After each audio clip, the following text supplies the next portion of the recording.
eta eskerrik asko agerraldi honetara bertaratzagatik. Xabierrek aipatu duen bezala, Eusko Jaurlaritzak Usurbil eta Astigarraga etxebizitza merkatuko tentsio handiko eremu izendatu berri ditu, eta hori albiste ezin hobea da bi herriontzat. Ekintza plana gainera bere osotasunean gauzatu ahal izateko, espero dugu izendapena Espainiako Estatu Aldizkari Ofizialean argitaratzen denerako, etxebizitzen prezion muga ezartzen duen indizea ere kaleratua izatea, eta beraz horrek eragingo du izendapen hau hasieratik eraginkorra izatea. Usurbilgo udalean, beste udal guztietan bezalaxe, ahalegin eta lan handia egin behar izan dugu izendapen hau lortzeko.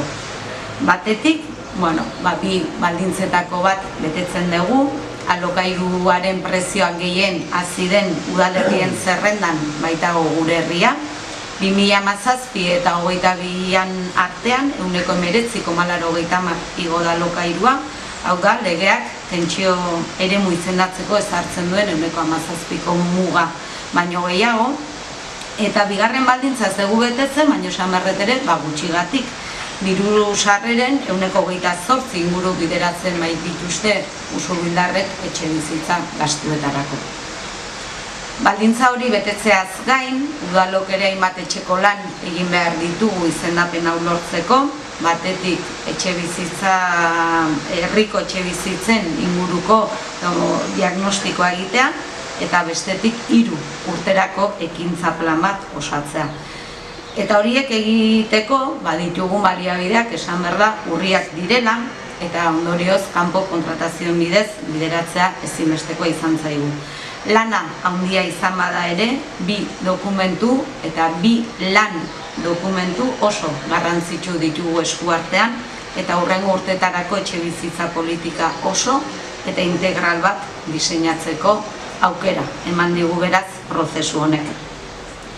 Diagnostikoaz 3 datu eman nahi ditut. Usurbil, Astigarraga bezalaxe, Donostiako eragin esparruaren barruan kokatzen da, eta ondorioz Donostiako salerosketa prezio altuek presio egiten diote Usurbilgo merkatuari tentsionamendua eraginez. Esango nuke tentsionamendu hori batez ere 2 norabidetan gertatzen dela. Alde batetik, prezioi dagokionez, 2018-23 aldian prezioek nabarmen egin dute gora, 126 hain justu, alegia kapeiak izandako gorakada, baino 20 puntu gehiago. Eta prezioaz ari gehala ere, alokairuaren prezioak Donostialdeko udalerri gehienetan baino azkarrago igo da gure herrian, eta esan dezakegu beraz, kontrolik gabeko gorakada bat izan dela. Eta bestetik, etxebizitza premia eta eskariari dagokionez, ikusten dugu Donostian etxebizitza bat ezin erosi edo ezin alokatzearen ondorioz, asko eta asko Usurbilera datozela bizitzera, eta gure herrira bizitzera datozen gehienek dituztela gure herritarrek baino errenta maila altuagoak. Etxebiden gaur egun etxebiden izena emanda dutenen artean, Usurbil bizi leku edo Usurbilen bizi nahiko luketen, Usurbilen bizi nahi dutela adirazi dutenak gehiago dira Usurbildik kanpokoak, bertakoak baino. Alegia, erroldatu gabekoen diru sarrerak handiagoak dira erroldatuenak baino, eta alegerikoa da beraz, beste udalerri batzuetatik datozen pertsonek ahalegin txikiagoa egin behar dutela Usurbilen bizi direnek baino. Beraz, Usurbilgo etxebizitza merkatua tentsionatzeko, guretzako bada garrantzi handiko elementu bat edo ondoriotako bat. Inguruko udalerrietatik datorren eskariaren presioarekin lotzen dena. Eta bitartean, Usurbilgo emantzipazio tasa 31,8%koa da, EAeko bataz bestekoaren azpitik. Eta esan behar da, emantzipazio tasa horrek azken 20 urtetan izan duen bilakara nabarmena izan dela, 2011an 1,54%koa zelako, eta egun 1,38,8%koa delako. Diagnostikoaz ari naizelarik ere beste datu bat azpimarratu nahi dut, eta da etxe bizitza hutsen datu.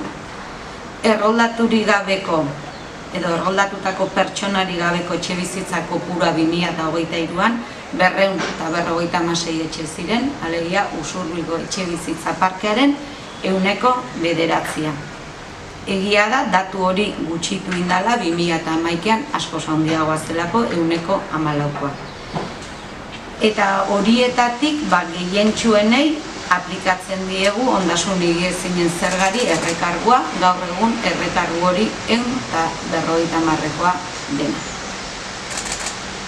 Eta esan, momentu honetan ez dagoela etxe bizitza alokairuan hartzeko aukerarik, ez dagoelako eskaintzarik une honetan. Horiek askoz datu gehiago ere bai, baina azpimarratu nahiko nituzkenak. Eta etxebizitza planaz ere bi hitz esango nituzke. Gure etxebizitza plana 3 urterako etxebizitza plan bada, 2026-2028 urte arte bitartekoa, eta 4 ardatzen bueltan egituratu deguna.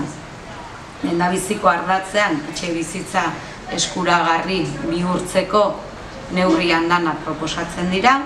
Bigarren ardatzean, gaur egun jada eraikita dagoen parkean hainbat esku hartze eta jarduketa planteatzen dira. Hirugarren ardatzean, batez ere, lokailura zuzendutako prestazio diru laguntza eta programez dihardugu, eta 4. ardatzean, nagusiki eta beharrezkoa dena erakunde arteko lankidetzaz eta herritarrei informazioa emateaz, alegia plan hau aurrera eramateko gobernantza ereduz. Esan bezala 4 ardatzetan neurri asko jasotzen ditu dokumentu mardul honek, baina edonola ere 2 ideia baino ez nituzke azpimarratu nahi. Bat, etxe bizitza plana zaintzaren zehar lerrotasunetik eraiki degula eta diseinatu degula. Urteak daramatzagu Usurbil herri zaintzailea izateko norabidean, eta norabide horretan ezinbestekoa da ere bai etxe bizitza planak ikuspegi eta begirada horretatik egitea.